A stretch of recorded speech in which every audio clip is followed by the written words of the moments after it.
So, Azerbaijan Grand Prix qualifying was on today, and as always guys, here on the F1 Chronicle, we're going to give you 5 things, the main highlights of what happened today, because this is going to be a huge session, I think, for this championship battle, and I'll get into why very shortly, because something happened in Q1 that I did not expect to happen in a month of Sundays. And the first thing that we learned, we might as well get into it, the first thing that we learned is that Lando Norris is going to line up really far down the grid. He ended up qualifying down in 17th. Now, he has since moved up to 16th because of Pierre Gasly being disqualified. I'm going to make a separate video explaining why Gasly has been disqualified from qualifying, because it's happened a few times in a few different races. We obviously had a similar thing happen to Alexander Albon at the Dutch Grand Prix a few weeks ago. But I'll explain why that happened in another video, and I'll also explain more in depth about what actually happened to Lando Norris. Now, I actually thought, and this did happen because we saw it, I actually thought the reason why he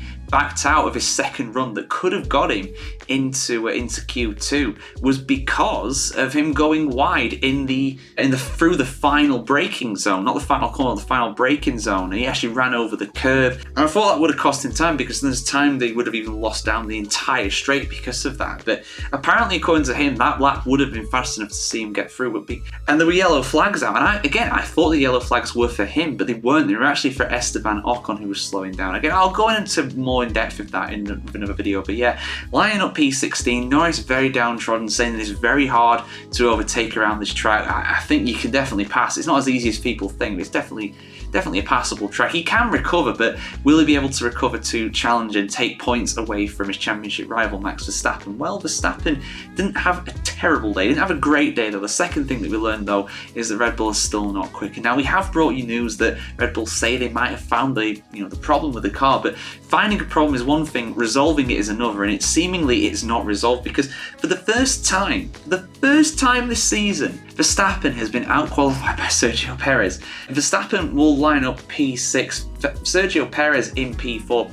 This is the site of Perez's most recent win in Formula 1, as well as the Baku circuit. So it's not a surprise that he was good around here. So I would be surprised if there's not some sort of team orders going on at Red Bull tomorrow because of that. But credit where it's due to Checo Perez. Excellent result for him in qualifying today. The third thing we learned is that the Williams car really suits this track. I mean, it did well around Monza, don't get me wrong, but oh my goodness me, it looks incredible around this track.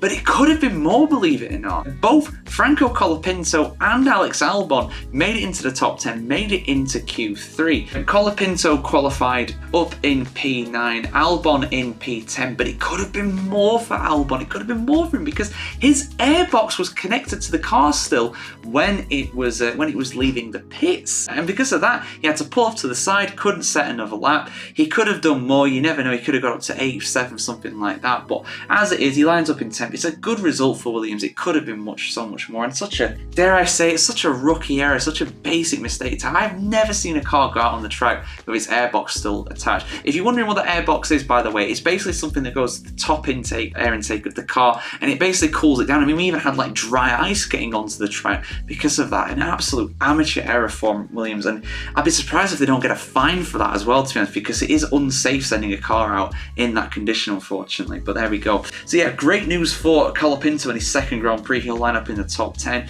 Great news as well for Ollie Behrman in his second Grand Prix, his first Grand Prix for Haas as well. He almost made it into Q3 himself, got into P11, out-qualified Nico Hülkenberg by a good few places. I mean, it's his second race, it's his first race in the Haas, and he's out-qualified Nico Hülkenberg, who has been incredible in qualifying for Haas. I'm just speechless. I mean, this kid's talented, we knew this, but again, just unbelievable from him. So yeah, 2 rookies, 2 guys that, didn't start this year as Formula 1 drivers. They started as Formula 2 drivers. Here they are in F1, and they're really, really showing their quality.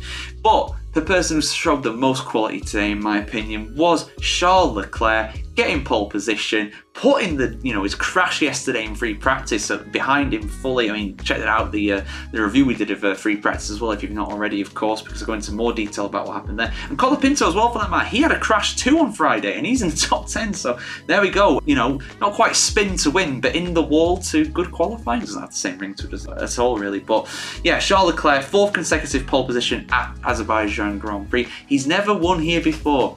Could this be his year? Well, it very much could be, but Oscar Piastri, in what I believe to be a faster McLaren, at least in race pace, is alongside him on the front row, so we'll see what happens. Good day for Oscar Piastri, a good qualifying for him, but a nightmare for Lando Norris. He has got a massive job on to try and beat Max Verstappen tomorrow. But there we go, guys. What do you think about tomorrow? Who is winning the race and who's going to finish higher, Norris or Verstappen? I want to hear your opinions in the comments below. And of course, keep it subscribed to the F1Chronicle.com to see much more video content on Formula 1 just like this.